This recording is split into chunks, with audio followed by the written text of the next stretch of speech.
Okay, so Michael, what's edgy, artsy, retro, and free all across the Colorado Front Range and beyond? Well, Kate, that's a great question. I have the answer right here.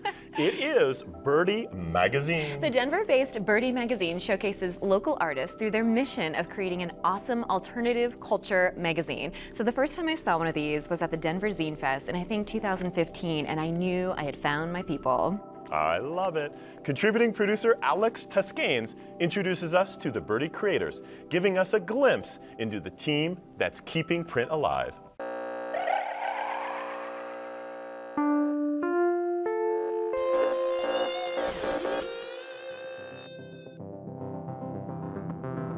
We had very humble beginnings, which we still do. Me, Johnny, and Michael King, we met in Johnny's 600 square foot Capitol Hill apartment and decided that there was something lacking within our community. We just felt like there was this hole within the culture here in Denver. We felt that people still cared to have a palpable magazine to look at, put on your coffee table, to enjoy it as something tactile. We wanted to make a living being creative, but also do something that contributes to the world and helps make the culture better and more interesting. Why not kind of like, not reinvent the wheel, but get a little bit more creative and see what you can do just outside of a traditional format. So we spearheaded it from there and launched the first magazine in January 2014 with $2,000 and 1 month of content.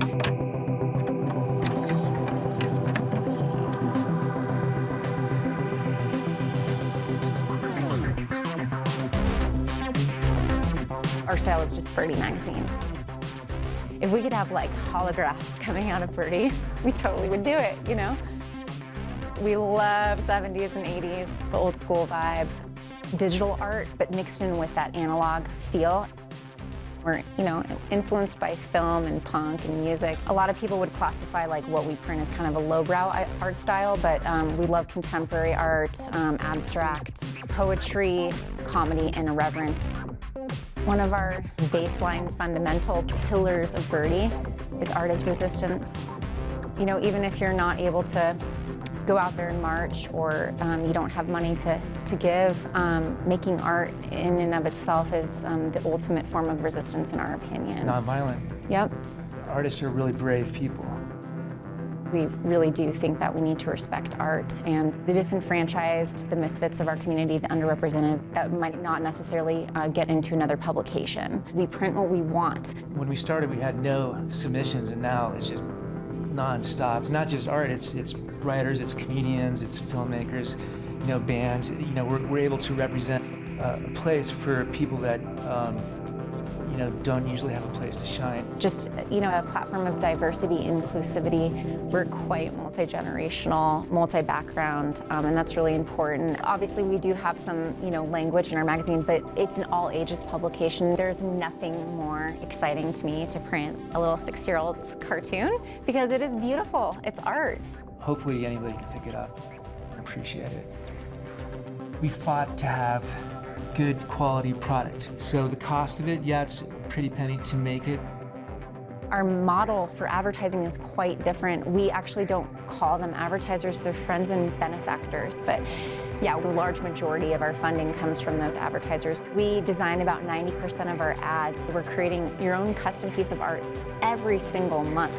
We are artists ourselves, so we want to approach it from a place where it's more content-driven than ad-driven. Like we don't sell our back cover. That's a piece of art. Our centerfold is art. If we don't do it the way that is soulful and respects the art, then we're not interested. When you start a company, we probably make 2 cents an hour. So, you know, really, when all said and done, we're sleeping a little bit more now, and you know, we have food and toilet paper and all that stuff. But like, it really is like what we're doing for the community is it's quite philanthropic as well.